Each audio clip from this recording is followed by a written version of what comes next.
Mohammad Shami fitness मसाइल के बाद मैदान में वापसी के लिए तैयार, वर्ल्ड कप स्क्वाड में शमूलियत का इम्कान। नई दिल्ली। भारतीय फास्ट बॉलर मोहम्मद शामी, जो काफी अरसे से घुटने की इंजरी का शिकार थे, अब मुकम्मल फिटनेस की तरफ लौट रहे हैं। नेशनल क्रिकेट एकेडमी में उनकी रीहैब कामयाबी से मुकम्मल हुई है और डॉक्टर्स ने उन्हें ट्रेनिंग की मुकम्मल इजाजत दे दी है। अहम निकात। शामी ने अप्रैल 2022 से बॉलिंग प्रैक्टिस शुरू कर दी है। कोचेस और सिलेक्टर्स का कहना है कि वो टी20 वर्ल्ड कप 2025 में वापसी के मजबूत उम्मीदवार हैं।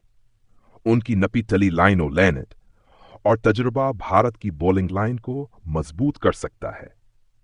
हेड कोच राहुल द्रविड़ का बयान, शामी की वापसी से हमारी पेस अटैक को जबरदस्त तकवियत मिलेगी। अगर वो मुकम्मल फिट हुए तो वो जरूर वर्ल्ड कप खेलेंगे।